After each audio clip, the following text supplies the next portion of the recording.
வர்றதுக்கான காரணம் கேட்குறீங்களா?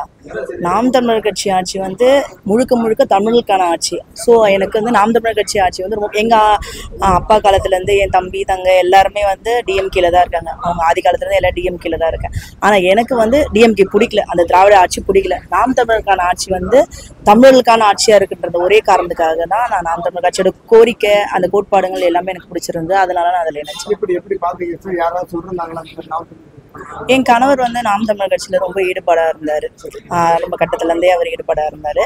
அதுக்கப்புறம் அதை பத்தின நாலேஜ்லாம் கொஞ்சம் கொஞ்சமா எனக்கு தெரிய வர ஆரம்பிக்கும் போது அண்ணனோட வீடியோஸ் அதெல்லாம் பார்க்கும்போது அண்ணன் பேச்சு எல்லாமே பார்க்கும்போது ரொம்ப எல்லாமே கரெக்டா இருந்தது. ஸோ அதனால எனக்கு இந்த கட்சி ரொம்ப பிடிச்சதுனால இதில் நினைச்சேன்.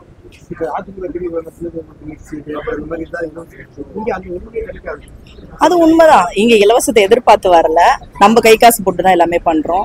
யாருக்கிட்டையும் வந்து நம்ம கட்சிக்கு நிதி தேவைனா கூட ஏதாவது நிகழ்வுக்கு தேவைனா கூட நம்ம வந்து மக்களோட நிதிகளை திரட்டி தான் நம்ம பண்றோமே தவிர நமக்குன்னு தனியா எதுவுமே பண்ணல. நம்ம கை காசு போட்டு தான் பண்றோம். ஸோ அதுலயும் நமக்கு ஒரு மன திருப்தி கிடைக்குது.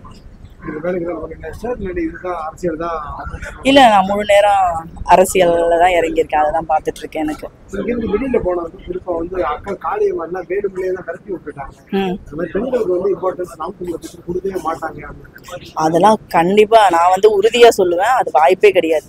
பெண்களுக்கு இங்க சரி சமமான உரிமை தான் அண்ணன் கொடுத்துருக்கிறாரு. எல்லாத்துலேயுமே சரி, நமக்கு தேர்தல்லையும் சரி மற்ற நிகழ்வுகள் எது இருந்தாலும் சரி பெண்களுக்கு முழு உரிமை அண்ணன் கொடுத்துருக்காரு. ஆண்கள் எந்த அளவுக்கு முக்கியமோ அதே அளவுக்கு பெண்களுக்கு சரி சமமான உரிமையை தான் அண்ணன் கொடுத்துருக்காரு. இது எங்களுக்கு இழப்பாலாம் தெரியல.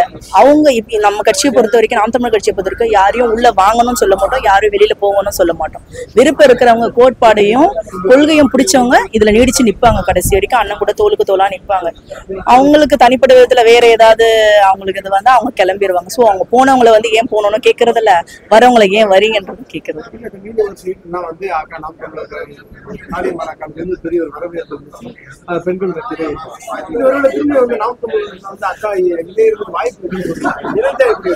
ஏனஞ்சா நல்லதுதான். ஏன் போனீங்கன்னு கேட்கல, வரும்போது மட்டும் ஏன் வந்தீங்கன்னு கேட்க போறது இல்ல.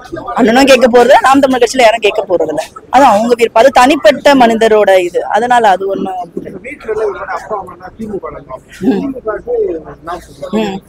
அது வந்து கொஞ்சம் எப்படி சொல்றது, வீட்டு சைட்லாம் வந்து ரொம்ப பேசுவாங்க. அண்ணன்மாருங்க சித்தப்பமாருங்க எல்லாம் கேட்பாங்க, எதுக்கு நீ நாம் தமிழர் கட்சியில போற, அதுல என்ன வருமானம் வருது, நீ எதுக்கு அந்த கட்சிக்கு போற? வருமானத்துக்காக அந்த கட்சிக்கு போல, இனமானத்துக்காக தான் இந்த கட்சிக்குள்ள வந்ததே தவிர வருமானத்துக்காக. வருமானம் எப்படி வேணா சம்பாதிச்சுக்கலாம், அதுக்கு கட்சி பேரை சொல்லிக்கிட்டு அப்படி சம்பாதிக்கணும்னு அவசியம் கிடையாது. ஸோ அதனால அவங்களுக்கு நான் பேச்சால அடி கொடுத்துட வேண்டியதுதான், அவ்வளவுதான். கட்டாயம் வெற்றி வாய்ப்பு இருக்கும். இதுக்கு முன்னாடி இருந்ததை விட கூடுதலாவே இருக்கும். அது யாரு நமக்கு போட்டியா வந்தாலும் சரி, அண்ணன் வந்து ரொம்ப தெளிவாகவும் வலிமையாகவும் இருக்கிறதுனால அது ஆப்போசிட்ல இருக்கவங்களை பார்த்து பயப்படுறது நம்ம கட்சி கிடையாது. நன்றி.